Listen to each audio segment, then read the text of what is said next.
Hello, my name is Omar Foster, and this is my Tok Presentation.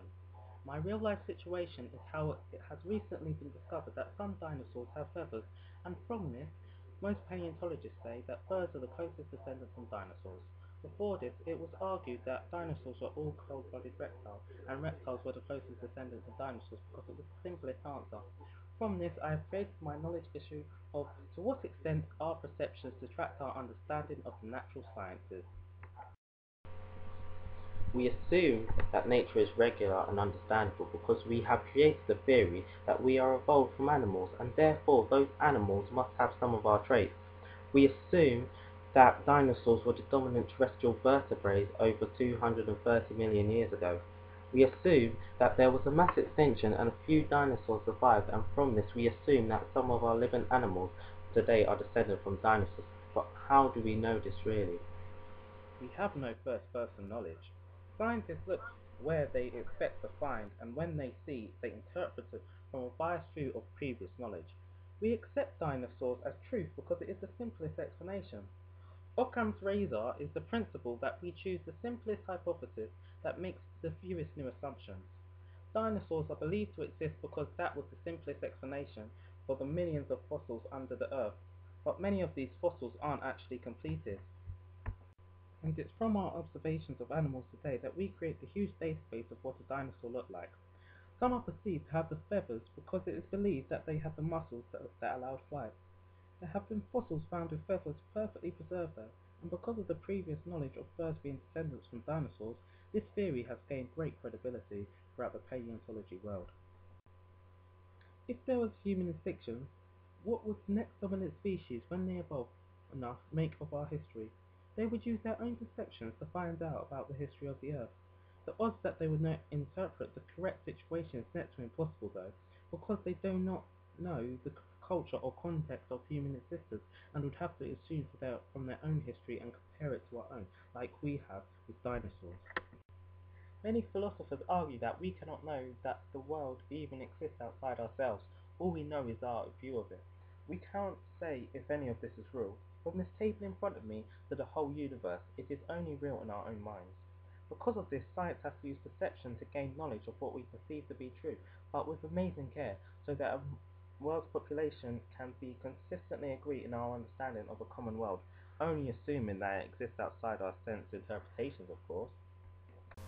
The axioms of science supposedly make it clear for most scientists to only come up with one answer because that is what they have been taught to do. But what if our axioms were wrong in the first place and that we only see scientific discoveries as correct because that's what we have been told time after time, that these axioms are right? Once upon a time there were a group of trainee doctors who were told to listen to a beating heart and succeeded in hearing it. However, the instructor then revealed that their stethoscopes were stuffed with cotton wool and actually heard nothing. This is an example of expectation influence upon perception. Do you see how because we know the axioms already, we may be being influenced into the wrong answer?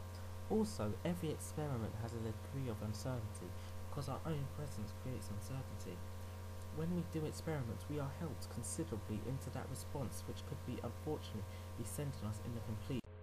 An explorer who went against the axioms of the time was maybe the most influential voyager in history, Christopher Columbus. Back in 1492, it was a common conception that the world was flat because religious scholars said it was, and in some circles was regarded as blasphemous if you were to disagree with this theory. Anyways, Columbus wanted to find a quicker, safer route to India, but expected to encounter humanoid monsters on the edge of the world, and found it incredibly hard to find a crew that would travel beyond the limits of the known Earth.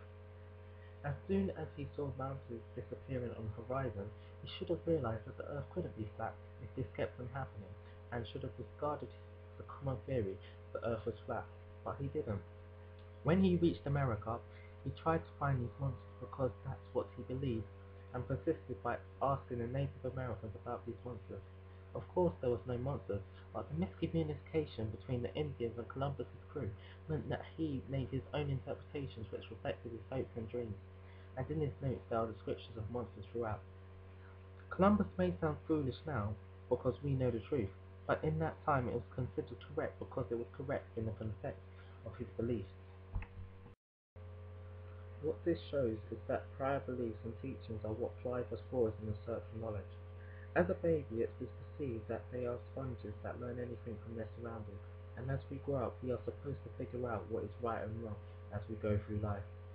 But from my previous point, it can be argued that if we are not taught right in the first place, that our future will be bleak and dismal. Is this the reason why so many youths are marauding the streets with no idea of the consequences of their actions? Because they don't have an idol in their life to teach them right from wrong? The natural sciences are the search for knowledge about the world we live in and its history. As scientists search for the truth, they test it against patterns that have already been observed in the past because that is what they perceive to be right. Can this be considered a help or a hindrance to our understanding of the human sciences? It can be considered a help because of the test for the truth. Scientists examine the world and find their evidence through the sense perception or technological extensions of the senses. It's essential that every time a phenomenon is observed, the same result should be obtained. For example, Galileo's observation of the motion of the pendulum. He found out that the time period of the swing is approximately controlled by the amplitude or width of swing, and this can be tested anywhere around the world and should come up with the same results. However, no scientific statement can be called true, as it has to be possible to falsify them. These statements must also be in tune with other scientific statements that have been proved correct, so that all science is consistent, which is understandably fair. But what if our main axiom was wrong, such as E equals mc squared? It has recently been suggested that E does not equal mc squared because at the Large Hadron Collider inside, neutrinos have been traveling slightly faster than the speed of light.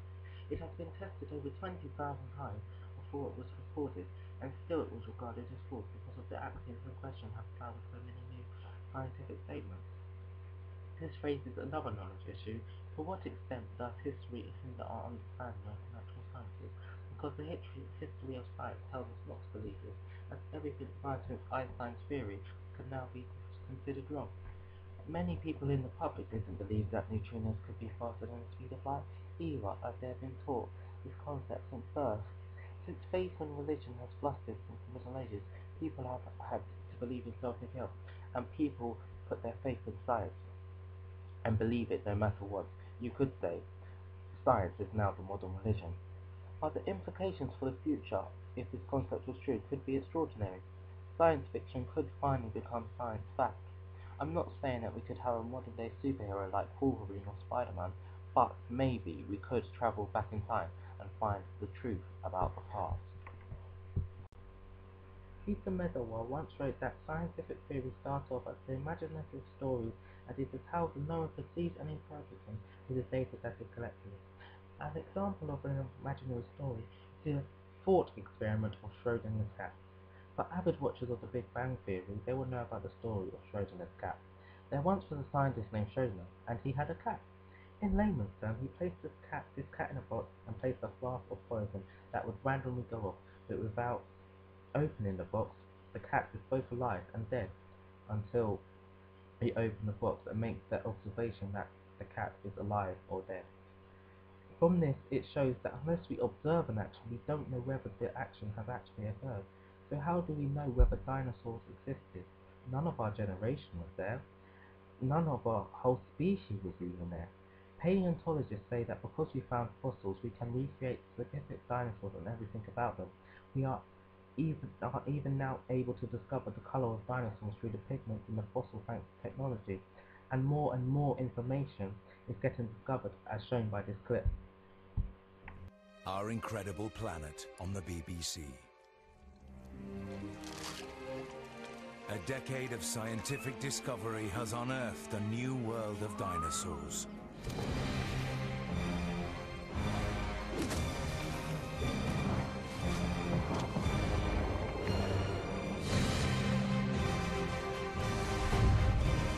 Vicious new killers that towered over the T-Rex.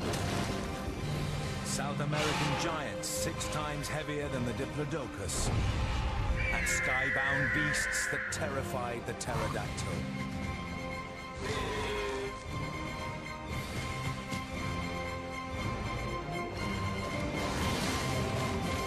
Planet Dinosaur, more monstrous than you ever imagined. BBC One and BBC One HD. However, most fossils found aren't even completed, and dinosaurs are created by using assumptions and our prior knowledge to animals in our kingdom now. In every observation, we cannot remove our presence and or our perceptions, and because of this, the butterfly effect of the chaos theory will ultimately limit and distract our understanding of the natural sciences. Until we can look inside the theoretical box, which is 85 million years in the past, do we really know what dinosaurs are, or are we just making assumptions and using Occam's razor where the simplest answer is usually the correct one according to the axioms we know and presenting them as fact?